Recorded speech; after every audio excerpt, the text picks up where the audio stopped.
pour 6 minutes.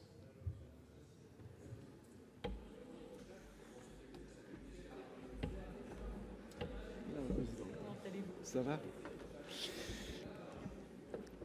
Madame la présidente, madame la ministre, monsieur le rapporteur et président de la commission des lois, mes chers collègues, je tiens tout d'abord à cette tribune à partager avec vous une pensée pour les victimes du terrorisme et leurs proches, mais aussi rendre un hommage appuyé aux services de police, de gendarmerie, de renseignement et de défense qui concourent jour et nuit à notre sécurité en prenant de grands risques et dont j'ai pu apprécier le sérieux, l'application et l'abnégation lorsque j'étais rapporteur du budget des sécurités. L'état d'urgence est par nature limité dans l'espace et le temps. Il doit rester temporaire et exceptionnel. Parce que cela fait 23 mois que l'état d'urgence est entré en vigueur, la question de son maintien se pose actuellement de façon accrue. En l'espace de 2 ans, de nombreuses mesures ont été prises. Ainsi, nous sommes mieux préparés à faire face aux risques terroristes qu'à l'époque du Bataclan. Notre connaissance de la menace et nos capacités d'enquête se sont améliorées. Les effectifs de nos services de sécurité ont été renforcés. Si proroger l'état d'urgence indéfiniment est exclu, il ne faut pas non plus revenir à la situation antérieure à l'état d'urgence. Il s'agit donc de prendre des dispositions qui visent à protéger le citoyen tout en garantissant leur liberté. Des dispositions qui apportent une réponse durable à une menace devenue durable en adaptant notre droit commun. Et c'est une constante du Sénat, loin des pulsions médiatiques et de l'actualité brûlante, que de garantir ces libertés. Les mesures de ce projet de loi ne visent que le seul terrorisme et ne sont pas prises pour des motifs ayant trait à l'ordre public, comme dans l'état d'urgence. Elles sont principalement au nombre de 4, inspirées de l'état d'urgence et mises dorénavant à la disposition de nos services de sécurité. Ces 4 outils sont les périmètres de protection, la fermeture administrative des lieux de culte, les mesures individuelles de contrôle administratif et de surveillance, les visites domiciliaires et saisies.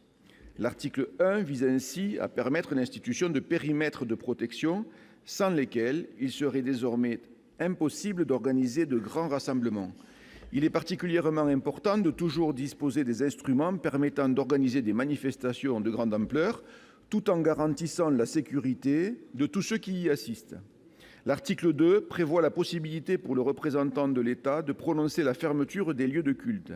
Par cette disposition, les préfets ou le préfet de police doivent pouvoir prévenir la menace en fermant les lieux où serait prônée la radicalisation et l'incitation au passage à l'acte terroriste.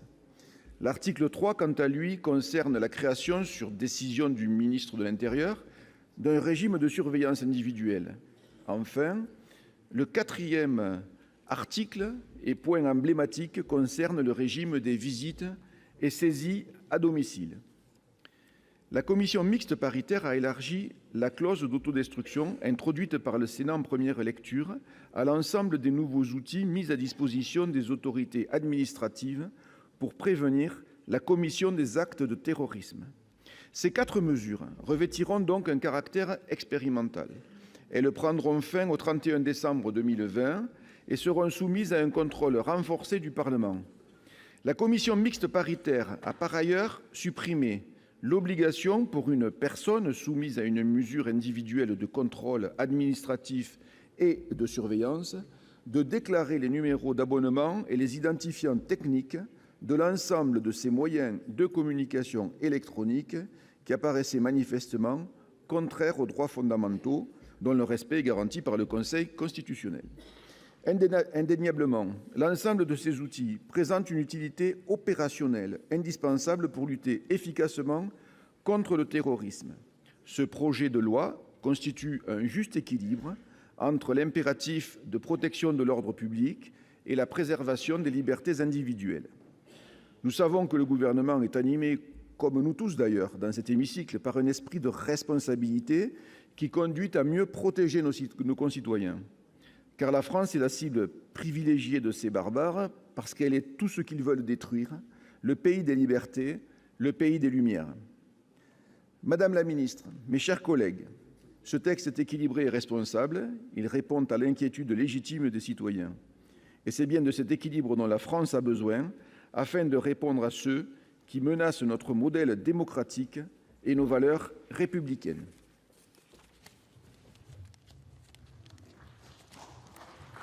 Merci beaucoup, monsieur le sénateur. La parole est maintenant à madame Josiane Costes pour le RDSE.